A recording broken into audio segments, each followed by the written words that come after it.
Sabe quando a vida te dá um tapa tão forte que você fica dias sem entender o que aconteceu? Foi assim quando descobri que meus próprios irmãos haviam me roubado. Não qualquer coisa. A herança do nosso pai. O patrimônio que ele construiu com tanto suor para que todos nós tivéssemos segurança na velhice. Mas eles decidiram que eu não merecia minha parte. Meu nome é Laura. Tenho 72 anos. E nunca imaginei que aos meus 72 anos estaria contando essa história. Sempre fui a filha do meio, a pacificadora da família. A que cuidou do pai quando ele adoeceu. A que abriu mão de oportunidades para estar por perto. E no final, fui a única deixada sem nada. O cheiro de café fresco preenchia a cozinha naquela manhã de terça-feira. Era um dia comum, como tantos outros desde que me tornei viúva há 5 anos. Meu marido, Otávio, sempre dizia que eu fazia o melhor café da cidade. É porque coloco amor em cada gole, eu brincava. Mas naquela manhã, enquanto a fumaça subia da xícara, o telefone tocou. Alô? Atendi, segurando a xícara ainda quente entre os dedos. Laura, é o Maurício. Preciso que você venha ao cartório hoje à tarde. É sobre o inventário do papai. Meu irmão mais velho sempre teve esse tom autoritário, como se estivesse dando ordens e não fazendo um pedido. Mesmo assim, meu coração acelerou. Finalmente, depois de quase 1 ano da partida do meu pai, o inventário seria concluído. Que horas, Maurício? 2 da tarde. Não se atrase. E desligou sem esperar resposta. Coloquei o telefone no gancho e fiquei olhando pela janela. O quintal que meu Otávio tanto cuidou agora estava mais selvagem, com algumas ervas daninhas crescendo entre as roseiras. Eu tentava manter tudo como ele deixou, mas aos 72 anos, as costas já não permitem tanto esforço. Suspirei. O dinheiro da herança ajudaria a contratar um jardineiro.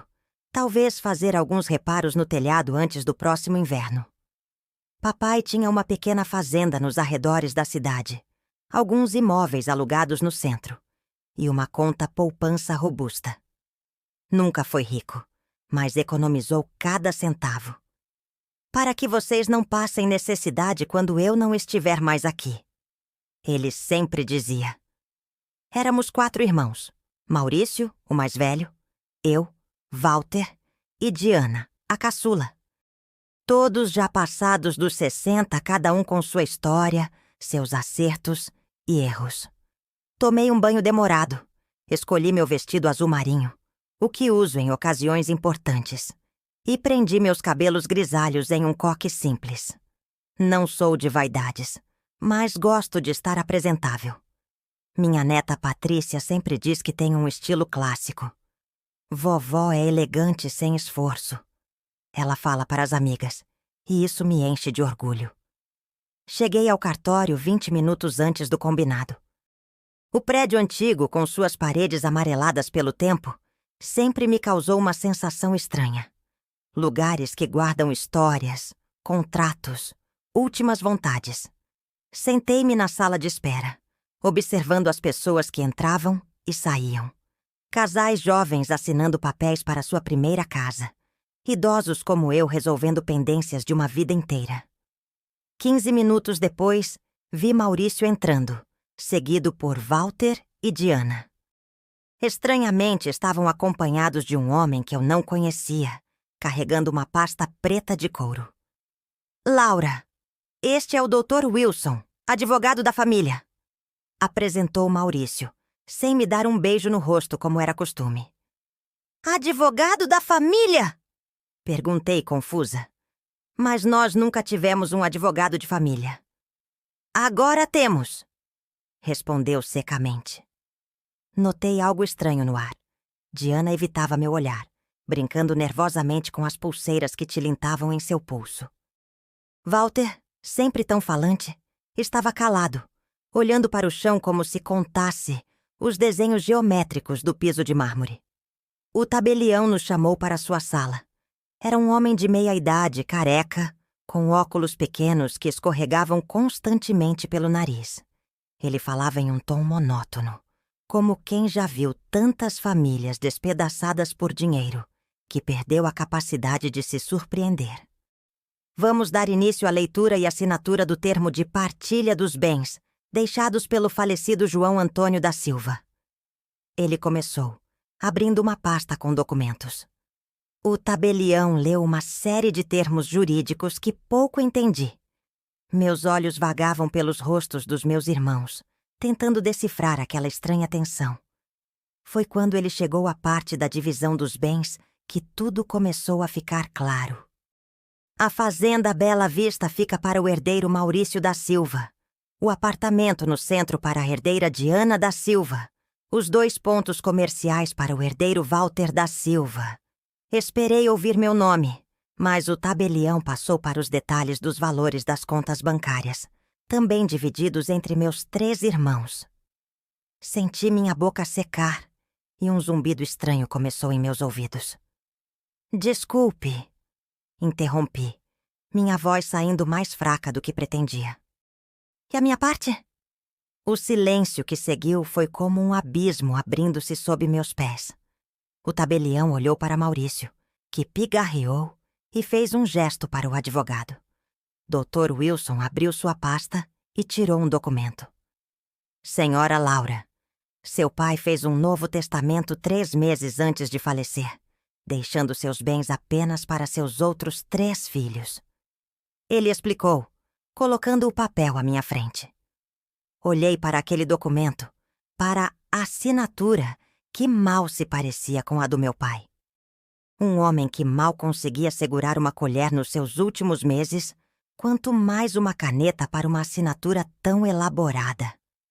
Isso não é possível, murmurei sentindo o sangue fugir do meu rosto. Eu cuidei dele até o fim.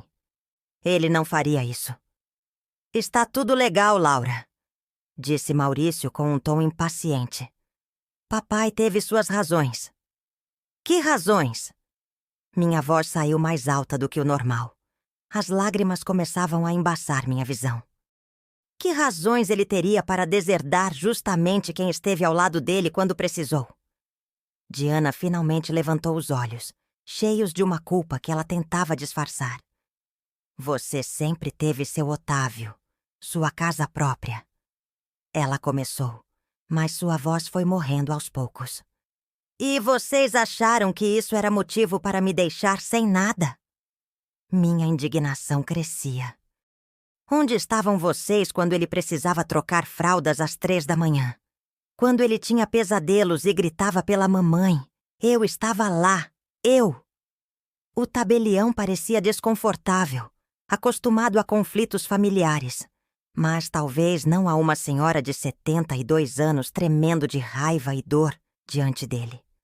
Senhora, se quiser contestar o testamento, terá que entrar com uma ação judicial, ele disse, ajeitando os óculos. E quanto custa isso? Perguntei, sabendo que minha pequena aposentadoria mal cobria minhas despesas mensais. O advogado dos meus irmãos sorriu de leve, como quem já sabia a resposta. Bem mais do que a senhora pode pagar, ele disse com uma falsa gentileza. Naquele momento entendi o plano. Eles sabiam que eu não teria recursos para brigar na justiça, que eu estava sozinha sem meu Otávio para me aconselhar ou apoiar. Senti o peso dos meus 72 anos como nunca antes. Walter, que até então estava calado, colocou a mão no meu ombro. Laura, você vai ficar bem. Se precisar de alguma coisa, pode nos procurar. Afastei-me como se seu toque queimasse. Me procurar? Depois que vocês roubaram o que era meu por direito? As lágrimas agora corriam livremente. Papai confiava em vocês. Eu confiava em vocês. Não seja dramática, cortou Maurício. Papai fez o que achou justo. Justo. Minha voz falhou. Vocês forjaram esse testamento. Papai mal conseguia lembrar o nome de vocês no final. O tabelião olhou para os papéis, claramente desconfortável. Se houver alguma suspeita de fraude, A senhora deve procurar a polícia. Ele disse sem muita convicção. E quem vai acreditar numa velha contra 3 irmãos e um advogado? Respondi, enxugando as lágrimas com as costas da mão. Saí do cartório sentindo que o chão havia desaparecido sob meus pés. O sol da tarde parecia zombar da minha dor, brilhando forte demais, aquecendo um mundo que para mim havia acabado de esfriar. Caminhei algumas quadras sem rumo, até que minhas pernas começaram a falhar. Sentei-me em um banco de praça. Tirei da bolsa o porta-retratos pequeno que sempre carregava comigo. Uma foto do meu pai nos meus 60 anos. Ele sorria, orgulhoso, o braço em volta do meu ombro. Minha filha do coração, ele dizia. Como puderam fazer isso conosco? Como puderam desonrar sua memória desta forma? Meu celular tocou. Era Patrícia, minha neta querida. Vovó, como foi no cartório? Sua voz jovem e animada me trouxe de volta à realidade. Não tive coragem de contar. Não ainda.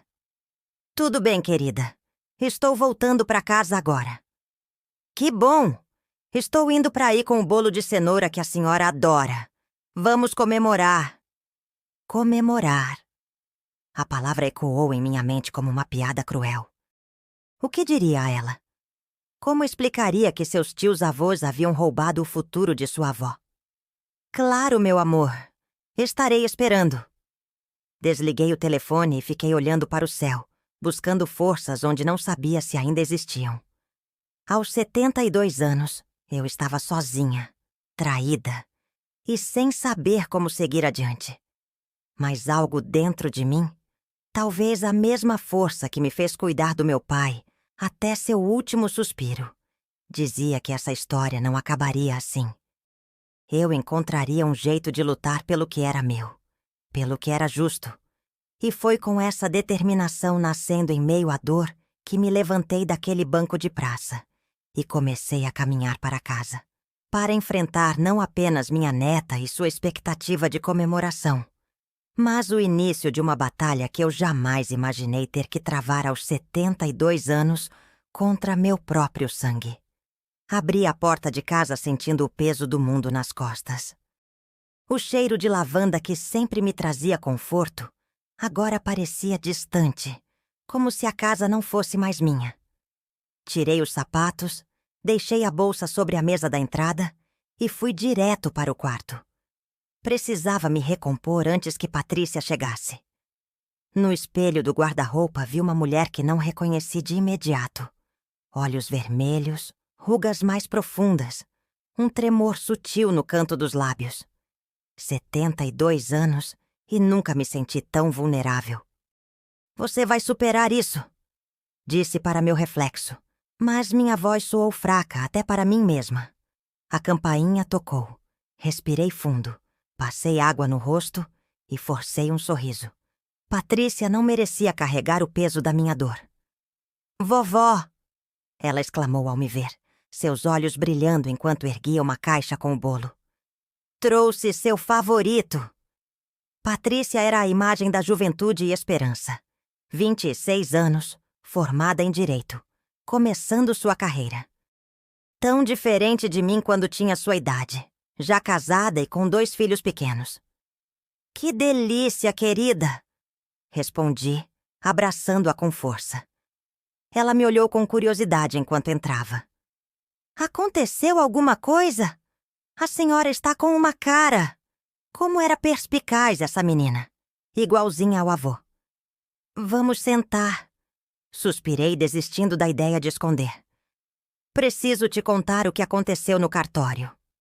Sentamos à mesa da cozinha, aquela mesma onde tantas vezes recebi minha família para almoços de domingo. Enquanto cortava o bolo em fatias perfeitas, narrei os acontecimentos. A cada palavra, via o rosto de Patrícia transformar-se da surpresa à indignação. Isso é um absurdo! Ela exclamou, batendo a mão na mesa com tanta força que as xícaras tilintaram. Vovó, isso é claramente uma fraude. O vovô João mal assinava o nome dele nos últimos meses. Eu sei, minha filha, Mas o que posso fazer? O testamento está lá, registrado, com firma reconhecida e tudo mais. Patrícia levantou-se, caminhando pela cozinha como uma leoa enjaulada. A senhora tem cópias de todos os documentos anteriores do vovô? Receitas médicas dos últimos meses? Qualquer coisa que prove que ele não tinha condições de assinar um novo testamento? Fiquei surpresa com a rapidez de seu raciocínio. Tenho as receitas, os laudos médicos, tudo guardado na gaveta do escritório. Seu avô, Otávio, sempre me ensinou a guardar todos os papéis. Ótimo! Ela pegou o celular. Vou ligar para o Dr. Ulisses, meu professor de Direito Civil. Ele precisa ver isso. Patrícia, não temos dinheiro para advogados. Comecei. Ela me interrompeu. Vovó, formei-me em Direito há 3 anos. Posso não ter experiência, mas conheço gente que tem. E tenho certeza que o doutor Ulisses vai nos ajudar, nem que seja com orientação. Pela primeira vez naquele dia terrível, senti uma pequena centelha de esperança. Ver minha neta tão determinada me lembrou de mim mesma quando era mais jovem. No dia seguinte, Dr. Ulisses veio até minha casa. Era um senhor de 60 e poucos anos, cabelos grisalhos e uma expressão gentil que inspirava confiança. Espalhamos na mesa da sala todos os documentos que tínhamos. Laudos médicos que comprovavam a demência avançada do meu pai nos últimos 6 meses de vida. As antigas procurações onde ele me nomeava para cuidar de seus assuntos. E até mesmo um caderninho onde eu anotava cada gasto que tinha com seus cuidados. Dona Laura, disse o Dr. Ulisses após examinar tudo. Há elementos suficientes para questionar a validade desse testamento. A assinatura é obviamente diferente das anteriores, e os laudos médicos são claros quanto à incapacidade cognitiva do seu pai. Então podemos anular o testamento? Perguntei, ansiosa. Ele respirou fundo, ajustando os óculos. Podemos tentar, mas não será fácil. Processos de impugnação de testamento são longos e caros. E seus irmãos claramente se prepararam bem, contratando um advogado especializado. E quanto custa um processo assim? Questionei, já temendo a resposta. No mínimo R$20.000, podendo chegar a muito mais, dependendo da duração e complexidade. Senti o estômago afundar. Minha aposentadoria era de R$2.200 por mês. O dinheiro que economizei durante anos para emergências não chegava nem perto desse valor. Eu não tenho esse dinheiro, confessei, baixando os olhos. Patrícia, que estivera calada até então, levantou-se. Vovó, eu vou pagar. Tenho algumas economias e... Não, minha filha, interrompi. Você está começando sua vida, precisa desse dinheiro para seu futuro. Não vou permitir. Dr. Ulisses tossiu discretamente. Se me permitem sugerir, há uma alternativa. Posso pegar o caso pro bono, ou seja, sem custos iniciais. Mas precisaríamos estabelecer um percentual sobre o valor recuperado caso vençamos. O senhor faria isso? Perguntei surpresa. Casos como o seu me tocam, Dona Laura. E, além disso, tenho uma dívida antiga com sua neta, que foi uma das minhas melhores alunas. Ele sorriu para Patrícia. Aquela noite, depois que todos foram embora, fiquei sentada na varanda olhando as estrelas. Otávio e eu costumávamos sentar ali nas noites de verão, falando sobre o futuro, sobre os netos que veríamos crescer, sobre a velhice tranquila que teríamos. Ele partiu cedo demais, aos 68 anos, de um infarto fulminante enquanto podava as roseiras. Não houve tempo para despedidas. O que você faria, meu velho? Perguntei ao céu estrelado. Lutaria contra seus próprios irmãos? Quase pude ouvir sua resposta. Por justiça, sempre. Na manhã seguinte, recebi uma ligação inesperada. Era de Ana, minha irmã caçula. Laura? Sua voz soava hesitante. Podemos conversar? Só nós duas? Meu primeiro impulso foi recusar, mas algo me fez concordar. Na confeitaria da Dona Zilda, às 2 da tarde. Respondi secamente. A confeitaria ficava a poucos quarteirões de casa, um lugar neutro e público. Cheguei pontualmente, escolhendo uma mesa no canto, de onde podia ver a porta. Diana chegou 10 minutos depois, parecendo menor e mais frágil do que me lembrava. Obrigada por vir, ela disse, sentando-se à minha frente. O que você quer, Diana? Perguntei sem rodeios. Ela mexeu nervosamente na xícara de café que a garçonete acabara de servir. Não foi ideia minha, Laura. Foi o Maurício quem organizou tudo. E isso deveria me fazer sentir melhor? Que você apenas concordou em me roubar em vez de planejar o roubo? Diana abaixou os olhos. Você não entende.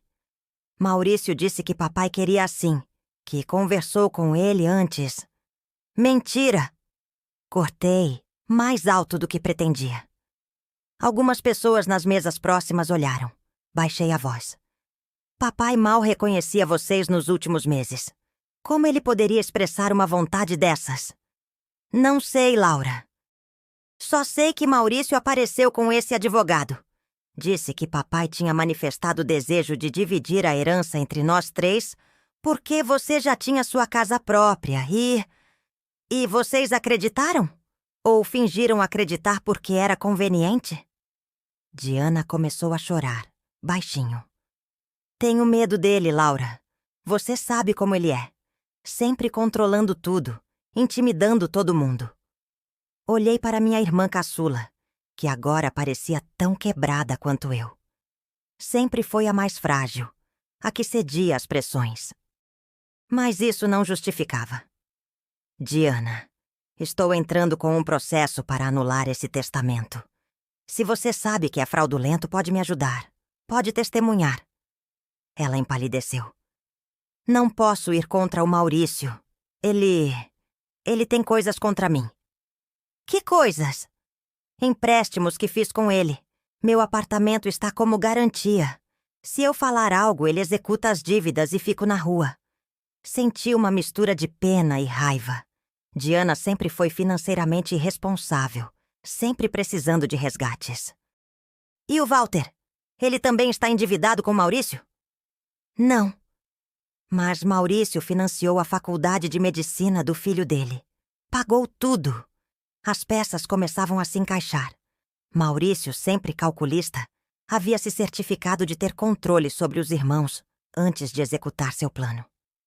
Diana, o que vocês fizeram é crime. Expliquei calmamente. Falsificação de documento, estelionato. Se isso for provado, todos podem responder criminalmente. Ela passou a mão pelo rosto, parecendo envelhecer 10 anos naquele instante. Eu não assinei nada. Foi Maurício quem levou o testamento pronto para o cartório. E o tabelião não achou estranho um homem de 83 anos, com demência documentada, aparecer do nada com um novo testamento? Diana deu de ombros. Maurício conhece todo mundo naquela cidade. Tem contatos por todos os lados. Senti um nó no estômago. Meu irmão mais velho sempre foi influente, dono de uma construtora de médio porte, benfeitor de campanhas políticas locais. Enfrentá-lo seria como lutar contra um gigante. Diana, preciso que você me ajude. Não precisa testemunhar agora, mas qualquer informação pode ser útil. Ela parecia dividida, o medo e a culpa lutando em seus olhos. Tenho que ir, disse levantando-se abruptamente. Maurício não pode saber que nos encontramos. Antes de sair, ela colocou um pequeno pendrive sobre a mesa. O que é isso? Perguntei. Cópias dos e-mails entre Maurício e o Dr. Wilson planejando tudo. Walter me encaminhou sem querer, e eu salvei. Não sei se serve para alguma coisa.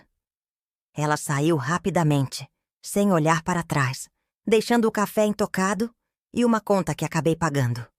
Típico da Diana. Voltei para casa com o pequeno pendrive queimando em minha bolsa. Mal podia esperar para mostrar a Patrícia e ao Dr. Ulisses. Aquele poderia ser o primeiro passo para provar a fraude. Naquela noite, enquanto organizava as caixas de remédios do meu falecido marido para doação, encontrei algo que havia esquecido completamente. Um pequeno gravador digital. Otávio o usava para registrar ideias para seus projetos de carpintaria. Era um objeto antiquado em tempos de smartphones, mas ele sempre preferiu o analógico. Um lampejo de memória me atingiu. Durante os últimos meses de vida do meu pai, quando ele ainda tinha momentos de lucidez, usei esse gravador algumas vezes para registrar histórias que ele contava sobre sua juventude. Queria preservar essas memórias para os bisnetos. Será que... Procurei freneticamente pelas gavetas até encontrar o pequeno cartão de memória. Com mãos trêmulas, coloquei-o no adaptador e conectei ao laptop que Patrícia me ajudou a comprar no Natal passado. Vários arquivos de áudio datados do ano anterior. Fui passando por eles, ouvindo trechos. Meu pai contando sobre como conheceu minha mãe, sobre sua infância no interior, sobre a compra da fazenda. E então, encontrei um arquivo de 5 de março do ano passado, 3 meses antes de sua morte. Papai, o senhor quer deixar algum recado especial para seus netos e bisnetos? Minha própria voz, seguida pelo silêncio, e depois a voz fraca, mas clara, do meu pai. Quero dizer que tudo o que construí na vida é para meus filhos. Em partes iguais, como sempre prometi. Maurício, Laura, Walter e Diana, sem diferença, sem privilégios. Essa sempre foi minha vontade e será até o fim.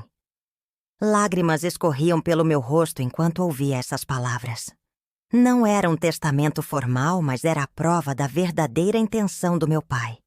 E o mais importante, a data da gravação era posterior à do suposto Novo Testamento. Liguei imediatamente para Patrícia. Querida, encontrei algo que pode mudar tudo. O que, vovó? Ela perguntou, a voz sonolenta. Já passava da meia-noite. A voz do seu bisavô dizendo qual era sua verdadeira vontade sobre a herança. E é depois da data do testamento forjado. Ouvia conter a respiração. Vovó, isso é incrível. Vou acordar o Dr. Ulisses agora mesmo. Ele precisa ouvir isso. Desliguei o telefone e me permiti sorrir pela primeira vez em dias.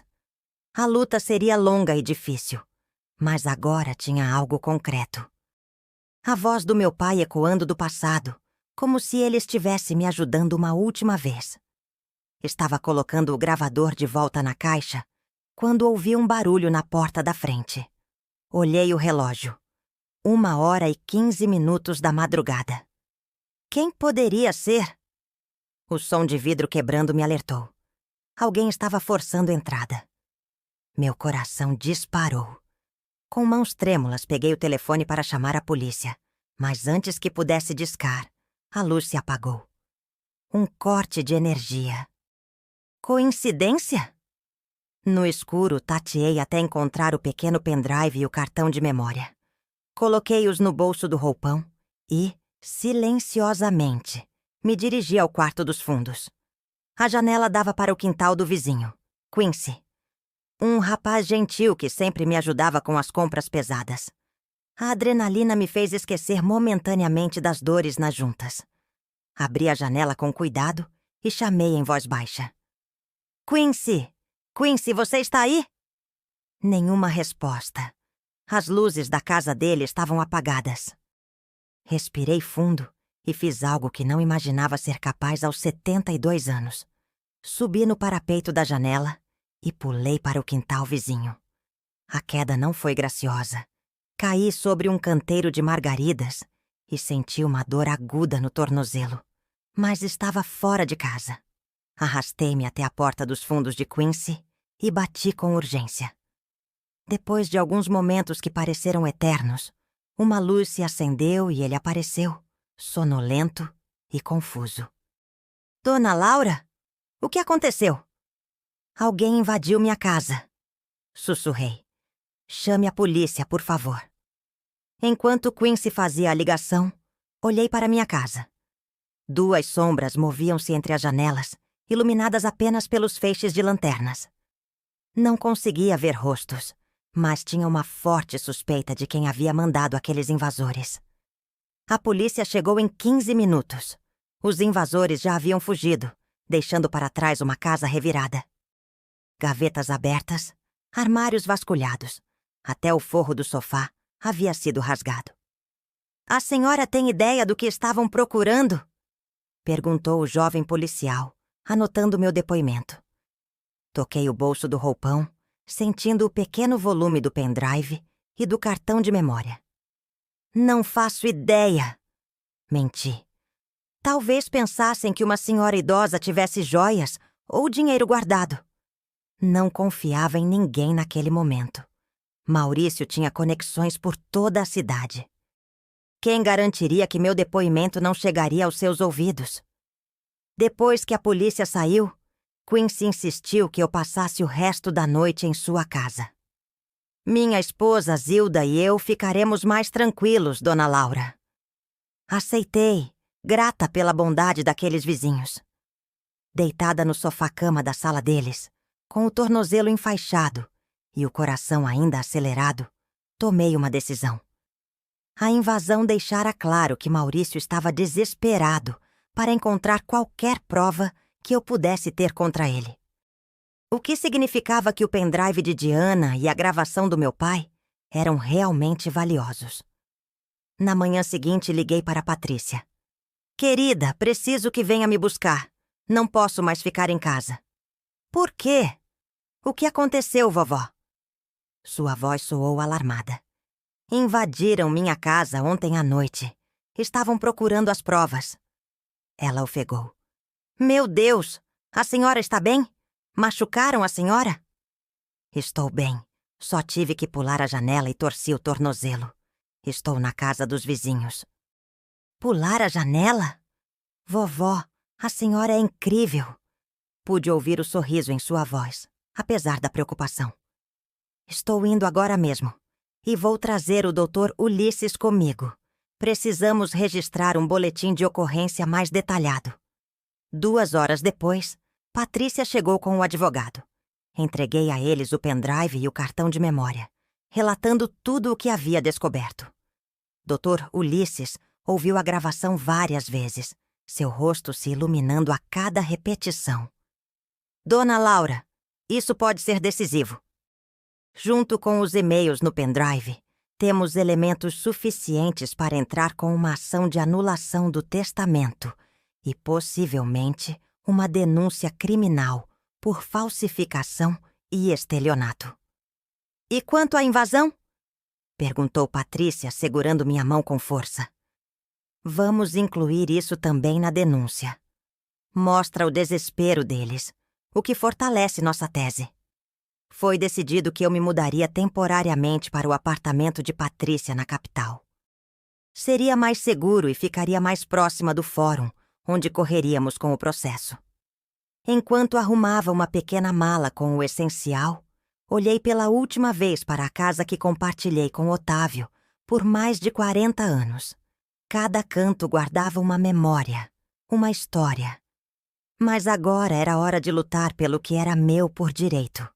Não apenas por mim, mas pela memória do meu pai e pelo futuro da minha neta. "Não sei quando voltarei", murmurei para as paredes silenciosas.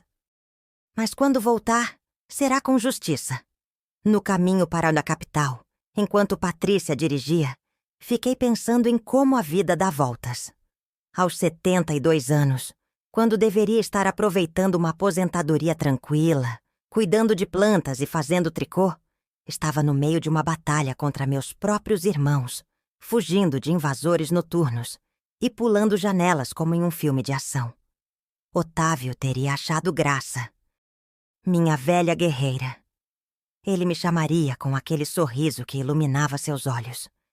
E pela primeira vez em muitos dias, sorri ao pensar nele, porque sabia que, onde quer que estivesse, ele estaria orgulhoso da minha coragem. O apartamento de Patrícia era pequeno, mas acolhedor. Um quarto, sala e cozinha conjugadas, decorado com plantas e fotografias. Entre elas, várias minhas e de Otávio. Ver nossos rostos sorridentes em momentos felizes trazia um misto de conforto e melancolia. Não é grande coisa, mas é nosso cantinho por enquanto, disse Patrícia, colocando minha mala no quarto de hóspedes, que antes era seu escritório. É perfeito, querida, respondi, sentando-me na cama. Meu tornozelo ainda doía, um lembrete constante da minha fuga inesperada. Naquela primeira noite, deitada em uma cama estranha, fiquei acordada ouvindo os sons desconhecidos da cidade grande. Buzinas distantes, o zum-zum dos aparelhos de ar-condicionado do prédio, vozes ocasionais de vizinhos voltando tarde. Tão diferente do silêncio da minha rua arborizada, quebrado apenas pelo canto dos pássaros ao amanhecer. Peguei o porta-retratos com a foto do meu pai que havia trazido comigo e o coloquei sobre o criado mudo. Seus olhos gentis pareciam me observar na penumbra.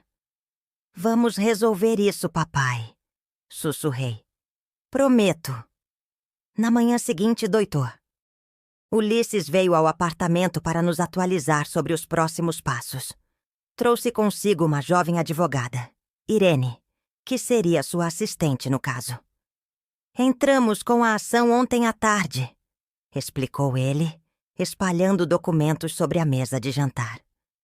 Pedimos a anulação do testamento com base em duas alegações principais: incapacidade do testador devido à demência documentada e indícios fortes de falsificação documental. E quanto à invasão da casa da vovó? Perguntou Patrícia, servindo café para todos. Registramos um boletim de ocorrência detalhado e incluímos no processo como evidência de tentativa de obstrução de justiça, respondeu Irene, ajustando os óculos de armação vermelha. Também solicitamos uma medida protetiva para Dona Laura. Medida protetiva? Questionei surpresa. É para sua segurança, explicou o Dr. Ulisses. Com isso, seus irmãos ficam legalmente proibidos de se aproximar ou entrar em contato com a senhora. Uma tristeza profunda me invadiu. Nunca imaginei que chegaria a esse ponto, precisando de proteção legal contra meus próprios irmãos. Quando saberemos alguma coisa? Perguntei, olhando pela janela para a cidade que se estendia lá fora, tão diferente do meu mundo. O juiz deve se manifestar sobre as medidas liminares em alguns dias. Quanto ao mérito da causa, pode levar meses, talvez anos. Anos! A palavra me atingiu como um soco. Aos 72 anos não tinha anos para desperdiçar em tribunais. Dr. Ulisses pareceu perceber meu desânimo. Mas há boas chances de conseguirmos uma decisão liminar favorável, Dona Laura. As provas que a senhora apresentou são muito fortes. Naquela mesma tarde, recebi uma ligação inesperada. Era Fernanda, esposa de Walter. Laura? Sua voz soava cautelosa. Espero não estar incomodando. Fernanda? Como conseguiu meu número? Respondi surpresa. Havia trocado de chip depois da invasão, justamente para evitar contatos indesejados. Patrícia me deu. Disse que eu podia confiar em você. Aquilo me surpreendeu. Não sabia que minha neta mantinha contato com a esposa do meu irmão. O que deseja, Fernanda? Houve uma pausa, como se ela estivesse criando coragem. Walter não está bem, Laura. Desde que tudo isso começou, ele não dorme, mal come. Ontem o encontrei chorando no escritório, olhando fotos antigas de vocês quando crianças. Senti um nó na garganta. Walter, meu irmão 2 anos mais novo, sempre foi o mais sensível entre nós. Por que ele concordou com tudo isso, então? Você sabe como Maurício é. Sua voz baixou para quase um sussurro. Ele financiou a faculdade do nosso filho, pagou o tratamento de câncer de Walter há 5 anos. Criou uma dívida que não podemos pagar. Então Walter escolheu trair a confiança do nosso pai para não dever a Maurício? Minha voz saiu mais dura do que pretendia. Não é tão simples, defendeu Fernanda. Maurício disse que o testamento era legítimo, que seu pai havia pedido para fazer aquela divisão. E Walter acreditou? Depois de ver o estado em que papai estava? O silêncio do outro lado da linha foi eloquente. O que você quer de mim, Fernanda? Perguntei, cansada. Walter quer ajudar. Ele está disposto a testemunhar que Maurício pressionou a todos, que o testamento nunca foi assinado pelo seu pai. Meu coração acelerou. Ele faria isso? Sim, mas tem medo. Maurício já ameaçou executar nossas dívidas se Walter criar problemas, como ele diz. Fiquei em silêncio processando a informação. O testemunho de Walter poderia ser decisivo. Diga a ele para entrar em contato com o Dr. Ulisses. Instruí, passando o número do advogado. E Fernanda, obrigada por ligar. Ele é um bom homem, Laura. Só cometeu erros por medo. Depois de desligar, fiquei olhando pela janela, pensando em como o medo e a ganância podem destruir os laços familiares. Maurício sempre foi manipulador, desde criança. Lembrei-me de como ele conseguia convencer nossos pais de sua inocência, mesmo quando era claramente culpado por alguma travessura. Como adulto, transformou essa habilidade em uma ferramenta para controlar as pessoas ao seu redor. 2 dias depois, recebemos a primeira notícia positiva. O juiz havia concedido parcialmente a liminar, determinando o bloqueio dos bens da herança até o julgamento final. Isso significava que meus irmãos não poderiam vender ou transferir nenhuma propriedade. É um bom começo, comemorou o Dr. Ulisses por telefone. Mostra que o juiz está levando nossas alegações a sério. Mas a alegria durou pouco. Na manhã seguinte, Patrícia me acordou com uma expressão preocupada. Vovó, alguém publicou seu endereço antigo e fotos suas no Facebook, acusando a senhora de estar processando seus próprios irmãos por dinheiro. Estão dizendo coisas horríveis. Sentei-me na cama, atordoada.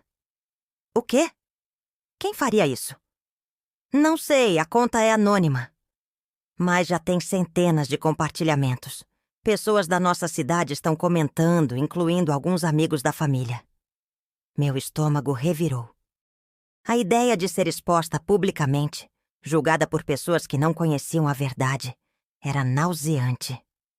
Deixe-me ver, pedi, estendendo a mão para o celular de Patrícia. As postagens eram cruéis. Fotos minhas tiradas sem que eu percebesse. Algumas recentes, outras de anos atrás. Textos acusando-me de ser uma idosa gananciosa, ingrata, louca por dinheiro. Comentários de pessoas que eu conhecia desde sempre, algumas expressando dúvidas, outras claramente acreditando nas mentiras. Sempre achei essa Laura estranha, depois que o marido morreu, então. Coitados dos irmãos, terem que lidar com isso na velhice. Que vergonha processar a própria família! Lágrimas quentes escorreram pelo meu rosto. Era uma coisa enfrentar meus irmãos no tribunal, outra completamente diferente ser humilhada publicamente. Ter minha reputação destruída diante de pessoas que me conheciam há décadas. Isso é obra do Maurício, disse Patrícia, sentando-se ao meu lado e segurando minha mão. Ele está tentando pressionar a senhora psicologicamente. Respirei fundo, tentando conter o tremor em minhas mãos. Não vou deixar que ele me intimide, afirmei, embora minha voz não soasse tão firme quanto eu gostaria. Naquele mesmo dia, Dr. Ulisses foi notificado de que Maurício havia entrado com uma ação contra mim, alegando calúnia e difamação, exigindo uma indenização astronômica de R$1,5 milhão. Ele está jogando sujo, explicou o advogado, em nossa reunião de emergência. Sabe que não tem como ganhar no mérito, então está tentando nos sufocar com processos paralelos e pressão pública. Ele sempre foi assim, comentei, esfregando minhas têmporas, onde uma dor de cabeça começava a se formar. Quando criança, se não conseguia vencer jogando dentro das regras, mudava as regras ou destruía o jogo para que ninguém mais pudesse jogar. Patrícia andava de um lado para outro, indignada. Isso não pode ficar assim. Ele está destruindo a reputação da minha avó. Vamos responder juridicamente, assegurou o Dr. Ulisses. E quanto às redes sociais, podemos solicitar a remoção do conteúdo difamatório. Mas os danos já estavam feitos.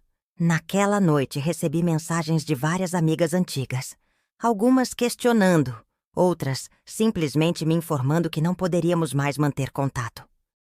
A paróquia onde eu frequentava a missa há mais de 30 anos me enviou um e-mail formal, sugerindo que eu me afastasse temporariamente das atividades do grupo de oração, até que a situação se resolva. Fui excluída da minha própria comunidade. O lugar onde eu havia sido respeitada por décadas agora me tratava como uma pária. As semanas seguintes foram um turbilhão. Depoimentos, audiências preliminares, novos documentos chegando de todos os lados. Walter finalmente concordou em testemunhar a nosso favor, o que enfureceu Maurício. Diana, por outro lado, desapareceu completamente. Soubemos que havia viajado para o exterior, convenientemente indisponível para qualquer intimação judicial. Minha saúde começou a sofrer com a pressão.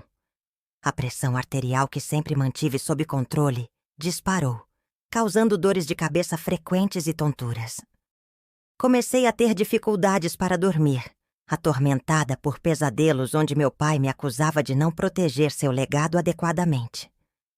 Em uma manhã particularmente difícil, após uma noite quase em claro, Patrícia me encontrou na cozinha, encarando uma xícara de chá fria. "Vovó, precisamos conversar", ela disse, sentando-se à minha frente. "A senhora não está bem." "Estou apenas cansada, querida." Tentei sorrir. "Não, a senhora está adoecendo. Sua pressão está alta demais. Não dorme direito há semanas. Precisamos pensar se vale a pena continuar com isso." Olhei para ela chocada. "Está sugerindo que eu desista? Que deixe seu tio-avô Maurício ganhar?" Ela segurou minhas mãos, que percebi estarem tremendo levemente. "Estou sugerindo que pensemos em sua saúde primeiro. Nenhuma herança vale a vida da senhora." Senti as lágrimas se formando, mas as contive. "Patrícia, não é apenas pelo dinheiro ou propriedades. É pela memória do seu bisavô, pelo que é justo. Se eu desistir agora, é como dizer que está tudo bem roubar, mentir, falsificar documentos. Desde que você seja rico e poderoso, o suficiente para se safar." Minha neta suspirou. "Eu sei, vovó. Só estou preocupada." Naquela tarde, decidimos dar um passeio no parque próximo ao apartamento. O médico havia recomendado caminhadas leves para ajudar com minha pressão, e o dia estava agradavelmente ensolarado. Sentamos em um banco à sombra de uma grande árvore, observando crianças brincando e idosos jogando xadrez nas mesas de concreto. "Sabe o que mais me dói em tudo isso?" comentei enquanto jogava migalhas de pão para os pombos. "Não é nem a traição dos meus irmãos, nem a perda do dinheiro. É perceber que passei a vida acreditando em pessoas que nunca realmente me valorizaram." Patrícia ouviu em silêncio, seu braço entrelaçado no meu. Sempre fui a irmã que resolvia problemas, que cuidava de todos. Quando mamãe morreu, fui eu quem organizou o funeral enquanto Diana estava histérica demais para ajudar, e os meninos tinham trabalho. Quando papai adoeceu, larguei tudo para cuidar dele. Achei que era o certo a fazer. Que família significava isso? Estar presente, ajudar sem esperar retorno. Respirei fundo, sentindo o aroma das flores de ipê que começavam a desabrochar. Mas agora vejo que para eles, eu era apenas útil. Uma ferramenta conveniente. Quando precisavam de ajuda, eu era a querida Laura. Quando se tratava de reconhecer meu sacrifício, de honrar meus direitos, Eu me tornei descartável. A senhora não é descartável, Patrícia disse com firmeza. E nem todos a veem assim. Olhe quantas pessoas estão nos apoiando. Dr. Ulisses, Irene, até tio Walter finalmente criou coragem. Você tem razão, concordei, forçando um sorriso. Estou sendo melodramática. 72 anos dão esse direito, suponho. Ao voltarmos para o apartamento, encontramos uma surpresa.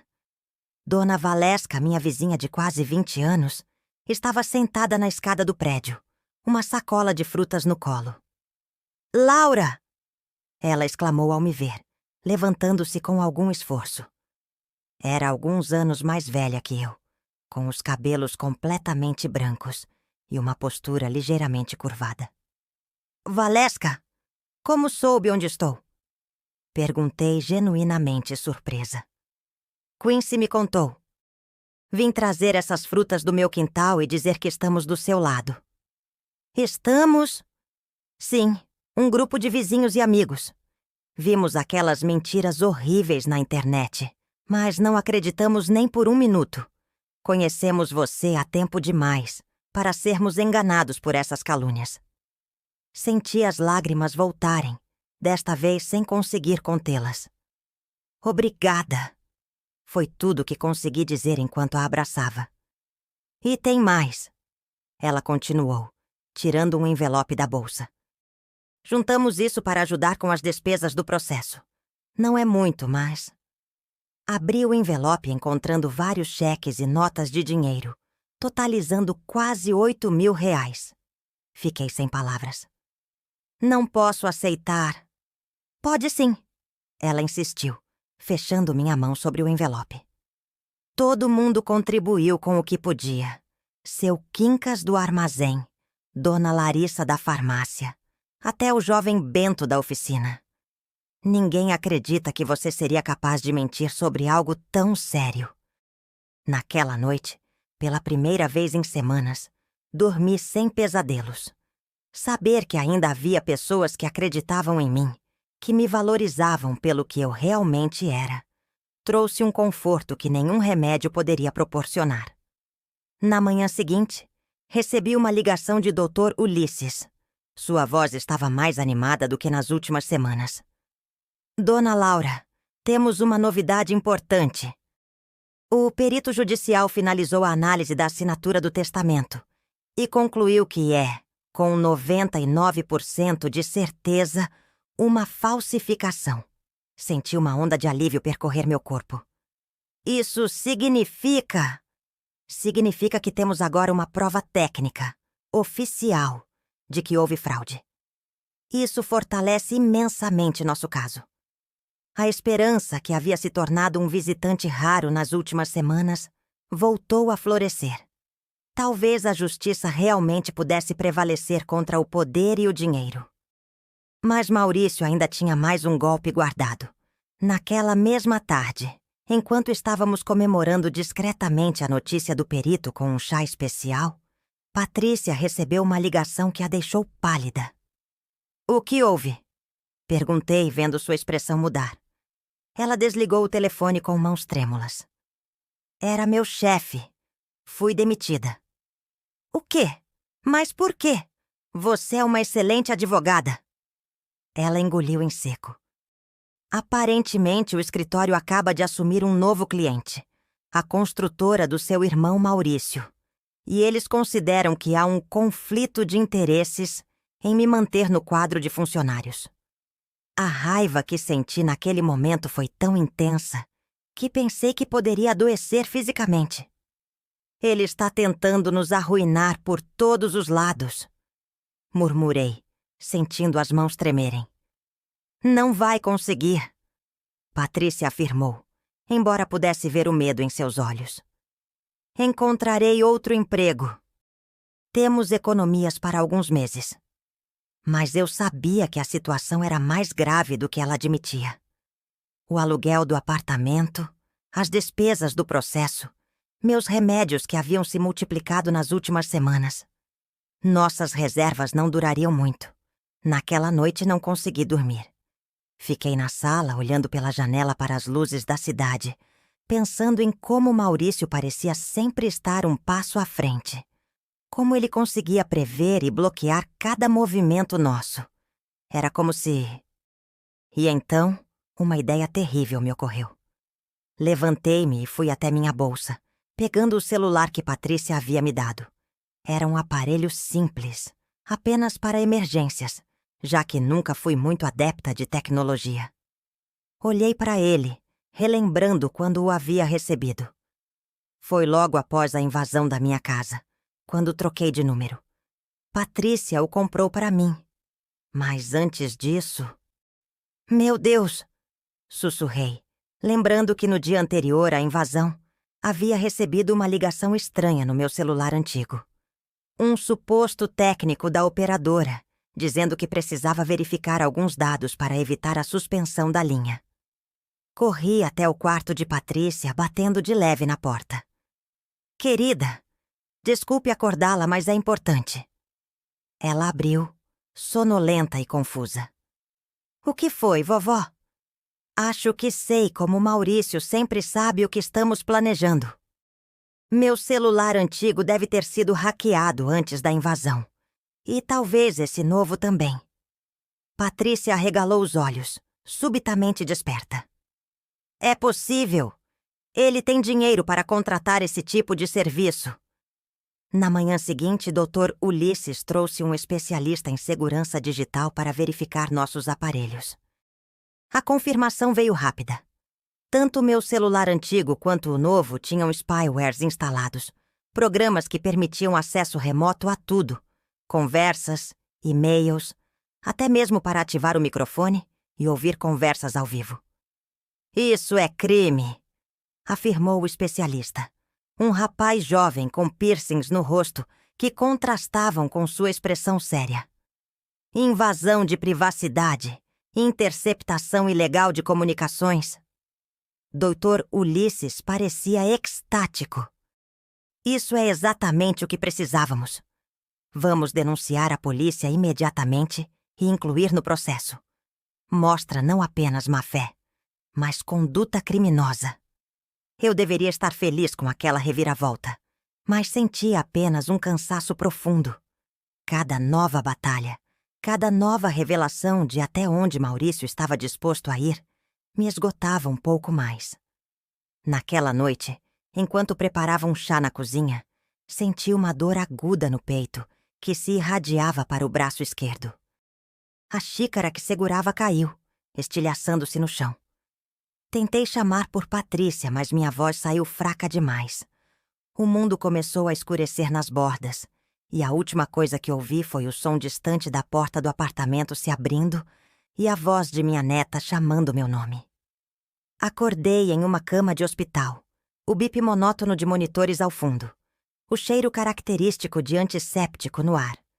Patrícia estava sentada ao meu lado, olheiras profundas marcando seu rosto jovem. O que aconteceu? Perguntei, minha voz rouca. Vovó! Ela exclamou, segurando minha mão com cuidado para não perturbar o acesso do soro. A senhora teve um princípio de infarto. Graças a Deus cheguei a tempo. Um médico entrou logo depois, explicando que, embora não tivesse sido um infarto completo, era um sinal de alerta sério. Pressão alta descontrolada, estresse crônico, idade avançada. Uma combinação perigosa. A senhora precisa de repouso absoluto por pelo menos 2 semanas. Ele ordenou, ajustando seus óculos enquanto examinava meus exames. E reduzir drasticamente o nível de estresse. Depois que ele saiu, olhei para Patrícia, que parecia estar contendo as lágrimas. Desculpe ter assustado você, murmurei. A culpa não é sua. Ela respondeu, acariciando meus cabelos grisalhos. É deles. Desta situação toda. Ficamos em silêncio por alguns momentos. Apenas o som dos aparelhos preenchendo o quarto. Acho que precisamos reconsiderar, vovó. Ela finalmente disse, sua voz quase um sussurro. Sua saúde é mais importante que qualquer herança. Fechei os olhos, sentindo o cansaço em cada fibra do meu ser. 72 anos e lutando em tribunais, enfrentando espionagem, sendo difamada publicamente. E agora um quase infarto. Seria esse o preço da justiça? Valia a pena arriscar minha vida? Vou pensar nisso. Prometi, mais para tranquilizá-la do que por realmente considerar desistir. Naquela noite, sozinha no quarto do hospital após Patrícia ter ido para casa descansar um pouco, peguei o pequeno porta-retratos do meu pai que ela havia trazido para mim. Seu rosto idoso e gentil sorria da fotografia, sem saber o caos que sua partida desencadearia.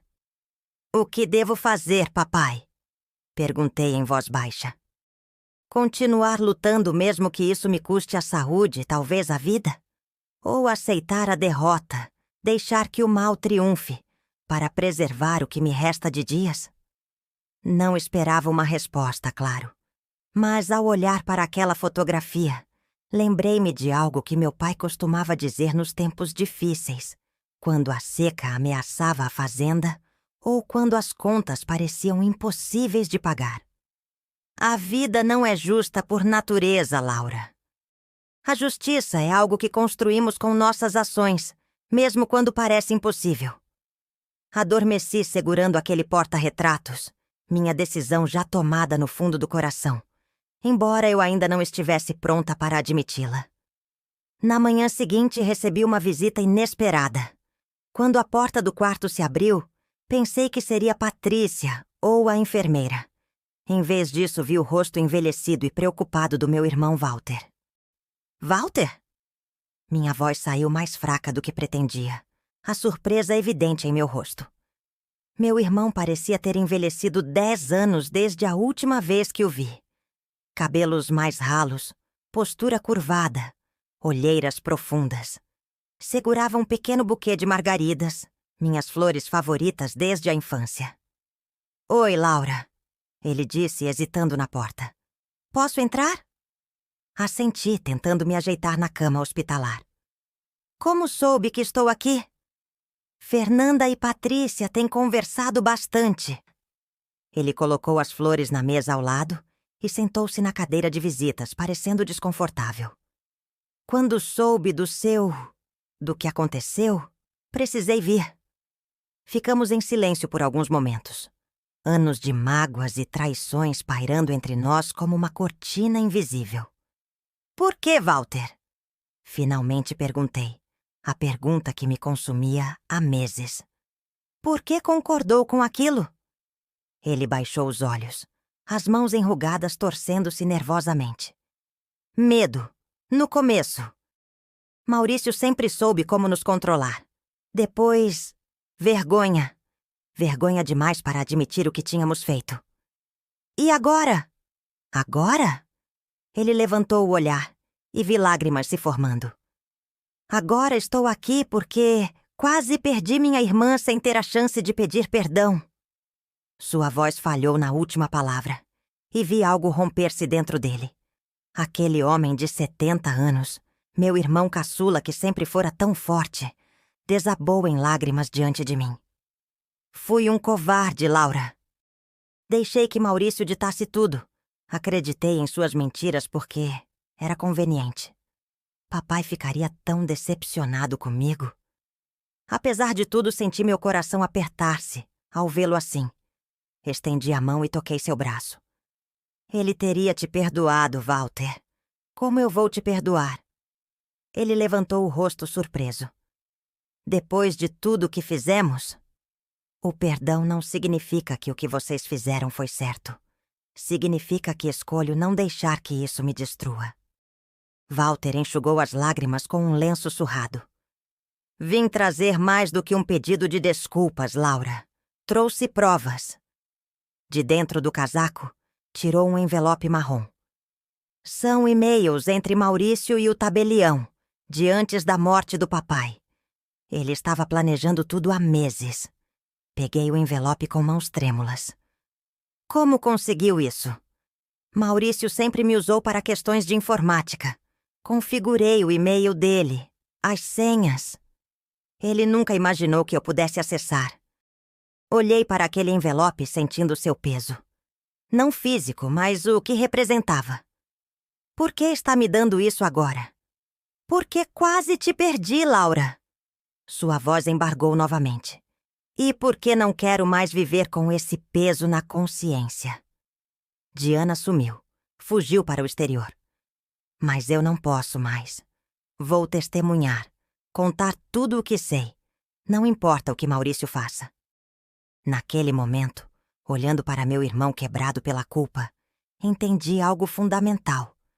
A justiça que eu tanto buscava não estava apenas nos tribunais ou na recuperação da herança. Estava, na verdade, vindo à tona, na restauração da dignidade. A minha e a do meu pai. 3 dias depois, recebi alta do hospital. O médico foi enfático. Precisava de repouso absoluto, nada de estresse, ou os riscos de um infarto real seriam significativos. Patrícia me levou para seu apartamento, onde encontrei uma surpresa. Um quarto completamente reorganizado para meu conforto, com uma poltrona especial de elevação que facilitaria meu descanso. Onde conseguiu isso? Perguntei, emocionada com seu cuidado. Seus vizinhos, vovó. Fizeram uma vaquinha para comprar. Dona Valesca organizou tudo. As notícias sobre meu estado de saúde pareciam ter mobilizado ainda mais pessoas ao meu redor. Recebi visitas, ligações, cestas de frutas e até mesmo uma petição online iniciada pelos moradores do meu bairro, exigindo justiça para Dona Laura, que cuidou de todos nós por décadas. Enquanto me recuperava, Dr. Ulisses trabalhava incansavelmente com as novas provas fornecidas por Walter. O processo ganhou uma dimensão ainda maior quando a polícia finalmente começou a investigar seriamente as acusações de falsificação documental e espionagem eletrônica. Numa tarde de terça-feira, cerca de 2 semanas após minha alta, estávamos eu e Patrícia tomando chá na sala quando a campainha tocou. Minha neta atendeu e voltou com uma expressão intrigada. É o Dr. Wilson, o advogado do tio Maurício. Diz que precisa falar com a senhora urgentemente. Senti o coração acelerar, mas me esforcei para manter a calma, lembrando das recomendações médicas. Deixe-o entrar. Dr. Wilson parecia diferente da última vez que o vi no cartório. Menos arrogante, mais cauteloso. Sentou-se na poltrona indicada, recusando educadamente o chá oferecido. Dona Laura, vim trazer uma proposta de acordo. Patrícia, que se mantinha ao meu lado como uma guardiã, cruzou os braços. Que tipo de acordo? Seu irmão Maurício está disposto a reconhecer que houve irregularidades no testamento. Propõe anular o documento e fazer uma divisão igualitária dos bens, como seria originalmente. Olhei para ele, incrédula. Depois de tudo que ele fez, da espionagem, da campanha de difamação, de ter quase me causado um infarto, ele acha que pode simplesmente propor um acordo como se nada tivesse acontecido? Dr. Wilson ajustou a gravata, visivelmente desconfortável. As provas apresentadas pelo seu outro irmão, Walter, são bastante convincentes. Meu cliente prefere resolver isso de forma amigável, evitando possíveis consequências legais mais graves. Ele tem medo de ir para a cadeia, traduziu Patrícia com um brilho de satisfação nos olhos. O advogado não confirmou nem negou, mas seu silêncio foi eloquente. E quanto às dívidas de Walter e Diana? Perguntei. As que ele usa para controlá-los? Seriam perdoadas como parte do acordo. Fiquei em silêncio processando aquela oferta. Era tudo o que eu queria inicialmente. Minha parte justa na herança. A verdadeira vontade do meu pai respeitada. Mas agora, depois de tudo que havia passado, parecia insuficiente. Preciso pensar, respondi finalmente, e consultar meu advogado. Depois que Dr. Wilson saiu, Patrícia sentou-se ao meu lado, segurando minha mão. O que a senhora vai fazer, vovó? Olhei pela janela para o céu azul daquela tarde de outono. Não sei, querida. Por um lado, seria um alívio terminar com tudo isso. Por outro, parece que ele está escapando facilmente. Ela completou. Naquela noite não consegui dormir. Ficava pensando em tudo o que havia acontecido nos últimos meses. Na dor da traição, na luta pela justiça, nas pessoas que me apoiaram e nas que me abandonaram. Pensava em meu pai, em Otávio, em tudo que eles me ensinaram sobre dignidade e integridade. Pela manhã liguei para Dr. Ulisses. O que acha da proposta? Perguntei após explicar os termos oferecidos. Legalmente é uma boa oferta, ele respondeu com cautela. Conseguiríamos o que buscávamos inicialmente sem o desgaste de um processo prolongado. Mas não aborda as outras questões. A espionagem, a difamação, o dano moral e psicológico que a senhora sofreu. Isso poderia ser objeto de outros processos. Respirei fundo, sentindo o peso da decisão. Se aceitarmos este acordo agora, as chances de ganharmos esses outros processos diminuem? Provavelmente sim. Seria como dar a ele uma saída limpa de tudo. Agradeci pelo conselho e desliguei, ainda indecisa. Foi quando recebi uma visita que mudaria tudo. A campainha tocou e Patrícia atendeu, voltando com uma expressão de choque. Vovó, é o tio Maurício. Meu coração disparou. Maurício, em pessoa, aqui? Diga a ele para entrar. Meu irmão mais velho entrou na sala com passos hesitantes, algo que jamais vi nele antes. Sempre foi o seguro, o autoritário, o que nunca demonstrava fraqueza. Agora parecia menor, envelhecido, quase humano. Laura, ele disse parando a alguns passos de distância. Podemos conversar a sós?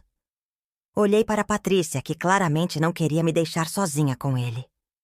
Está tudo bem, querida. Estarei bem. Relutante, ela saiu, mas deixou a porta entreaberta. O que você quer, Maurício? Perguntei quando ficamos a sós. Seu advogado já trouxe a proposta. Ele sentou-se na poltrona, esfregando as mãos nervosamente. Um gesto que me lembrou nosso pai. Não vim como advogado ou para negociar. Vim como seu irmão. Um pouco tarde para isso, não acha? Ele baixou os olhos. Mereço isso. Mereço sua raiva, seu desprezo. O que fiz foi imperdoável. Fiquei em silêncio, observando. Em 72 anos, nunca havia visto Maurício assim, vulnerável. Por que, Maurício? Por quê? Você já tem mais dinheiro que todos nós juntos. Por que precisava da minha parte também? Ele suspirou profundamente. Não foi pelo dinheiro, Laura. Foi pelo controle. Por poder provar que podia. Sempre fui assim, você sabe. Desde criança, precisando mostrar que era o melhor, o mais esperto, o que conseguia tudo o que queria. À custa dos outros. Sim. Ele levantou o olhar e vi lágrimas em seus olhos. Mas nunca pensei que chegaria a esse ponto. Que quase te... Sua voz falhou. Quando soube do seu infarto, algo quebrou dentro de mim, Laura. Percebi o que me tornei. Era estranho ver aquele homem sempre tão controlado, agora desmoronando diante de mim. Vim pedir seu perdão. Ele continuou. Não para o acordo, não para evitar a cadeia, mas porque não posso mais viver comigo mesmo depois do que fiz. E se você não puder me perdoar, vou entender. Mas precisava tentar. Fiquei em silêncio por longos momentos, olhando para aquele homem que era meu irmão, com quem compartilhei infância, adolescência, toda uma vida de histórias, que agora estava reduzido a cinzas pelo peso de suas próprias ações. Não sei se posso te perdoar ainda, Maurício, respondi honestamente. Mas sei que não quero mais carregar esse ódio. Está me destruindo tanto quanto destruiu você. Ele assentiu, enxugando as lágrimas discretamente. Entendo. E quanto ao acordo? Não quero apenas a divisão da herança. Quero que você admita publicamente o que fez. Quero que limpe meu nome perante todos que você envolveu em suas mentiras. Quero que se desculpe com Walter e Diana pelo modo como os manipulou por anos. Ele ficou em silêncio por alguns instantes. Depois assentiu lentamente. Vou fazer isso. Tudo isso. Não pelo acordo, mas porque é o certo. Demorei 75 anos para entender isso, mas finalmente entendi.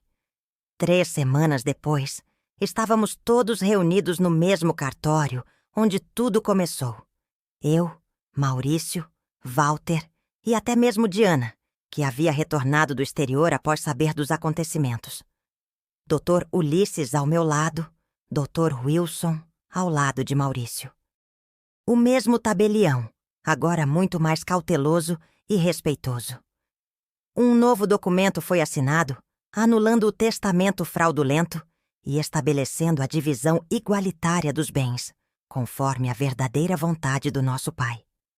Além disso, Maurício assinou uma declaração pública reconhecendo a fraude e isentando-me de qualquer comportamento inadequado. Mas o mais importante aconteceu depois, quando saímos do cartório. No pequeno jardim em frente ao prédio, Maurício pediu que todos parassem. Tenho algo a dizer, ele anunciou, a voz firme apesar da emoção visível em seu rosto. Virou-se para mim primeiro. Laura, o que fiz com você foi imperdoável. Falsifiquei documentos, manchei sua reputação, causei danos à sua saúde. Admito tudo isso publicamente e peço seu perdão, embora não mereça. Depois, voltou-se para Walter e Diana. Manipulei vocês dois por anos. Usei dívidas, favores, medo para controlá-los. Isso acaba hoje. Todos os contratos de dívida estão cancelados. Vocês estão livres. Diana começou a chorar, e Walter colocou o braço em volta dos ombros dela, em um gesto protetor que não via há décadas. Por fim, continuou Maurício, quero dizer que estou me afastando dos negócios. Vou buscar ajuda profissional para entender por que me tornei esse homem que desprezaria se visse de fora. Talvez um dia possamos reconstruir algo do que destruí. Voltou-se para mim, estendendo a mão. Sem pressão, sem expectativas, apenas esperança. Olhei para aquela mão estendida pensando em tudo o que havia acontecido, no ódio que senti, na dor, na luta. Mas também nas pessoas que se reuniram ao meu redor, no amor de Patrícia, na coragem tardia de Walter, na solidariedade dos vizinhos. Lentamente estendi minha mão e apertei a dele. Um dia de cada vez, Maurício. Um dia de cada vez. 6 meses se passaram desde aquele dia no cartório. Voltei para minha casa, agora reformada com parte do dinheiro da herança. O telhado não vaza mais. O jardim está florido novamente. E contratei um jardineiro para cuidar das roseiras que Otávio tanto amava. Maurício está em terapia, tentando reconstruir-se. Walter e Fernanda nos visitam regularmente aos domingos. Diana ainda mantém distância, mas manda mensagens ocasionais. As feridas estão cicatrizando lentamente. Patrícia encontrou um novo emprego em um escritório de advocacia especializado em direitos dos idosos, inspirada pela nossa experiência. Ela diz que quero me ver no espelho todos os dias e nunca esquecer que justiça importa. Quanto a mim, aos 72 anos, aprendi lições que nunca imaginei ter que aprender. Sobre traição e perdão. Sobre lutar mesmo quando parece impossível. Sobre o valor das pessoas que realmente importam. Hoje, sentada na varanda olhando o pôr do sol, penso no meu pai, em sua voz na gravação, afirmando sua vontade de tratar todos os filhos igualmente. Penso que, no final, sua vontade prevaleceu. Não apenas quanto aos bens materiais, mas quanto aos valores que ele tentou nos ensinar. Justiça não é apenas o que acontece nos tribunais. É o que construímos em nossas relações, nas escolhas que fazemos a cada dia. É como tratamos uns aos outros, especialmente quando ninguém está olhando. Se você está passando por algo parecido, traição familiar, disputa por herança, sentindo-se impotente contra pessoas com mais poder ou dinheiro, quero dizer algo importante. Não desista. Busque ajuda. Conte sua história. As pessoas boas ainda existem e, muitas vezes, elas aparecem justamente nos momentos mais difíceis. E lembre-se, idade não é limite para lutar pelo que é justo. Aos 72 anos, enfrentei a maior batalha da minha vida e sobrevivi para contar a história. Agora, quando as pessoas me perguntam como consegui, respondo com as palavras que meu pai sempre dizia: a vida não é justa por natureza. A justiça é algo que construímos com nossas ações, mesmo quando parece impossível. E eu construí a minha. Você também pode construir a sua.